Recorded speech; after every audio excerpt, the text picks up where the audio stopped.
Well, it's looking like Jasmy's ready to go, but my only worry, super short term, is the MACD is going to be overextended on the smaller time frames. 1 hour chart definitely has room to still go to the upside. The 15-minute is already topping out here. You can see that with the wick and everything right here. The wick all the way up to 24.5. You're at 23.5 right now. So I think it's pretty obvious you're going to consolidate back down. Let's go back to the 1 hour chart. The 1 hour chart, the 618, you need to stay above if you want to remain bullish, is 22 cents. We've been saying that for a long time. If you go below 22 cents, it's going to get very bearish. You also have a fib up here, which I don't really think there's usually support or resistance at, but is still a fib.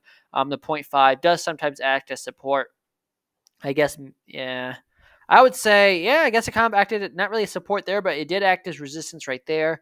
So I would say the 0.5 could be some support on the way down, which is at 23 cents basically. But to be honest with you, since you're above the 618, until you're not above the 618, if you go back below 22 cents, yeah, then obviously what I'm about to say is going to be invalidated. But as long as you stay above 22 cents, this thing is bullish. This thing is now going to be in an uptrend as far as I'm concerned. I'm going to have to look at the smaller time frames because the 6 hour chart just started its uptrend. And I really can't do a diagonal line or whatever trend line because it just started. But I do think this is the start of a slow uptrend upwards. But super short term, I think this is going to probably come back down to bare minimum, the 0.5. And probably by the time you guys are seeing this, this is already played out.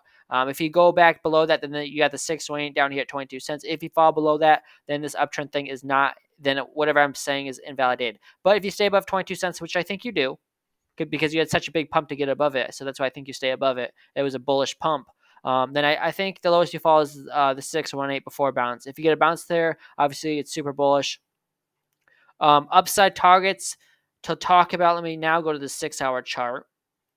Upside targets, you had a wick of resistance right here that you couldn't get above. So that would be the 0.236 is at basically 25 cents. You need to get above that. Then after that, your next resistance, I would say would be 28 cents.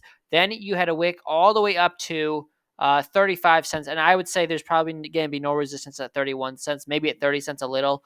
So I would say if you get above 28 cents, you're going up to 35 cents, I would say. Well, I would say 28 cents, then 30 cents because that's psychological resistance, and then 35 cents would be your next resistance. And after that, it's going to go to the moon, and I can talk about that when that happens. But as of right now, I'd say you're bullish unless you fall below 22 cents again.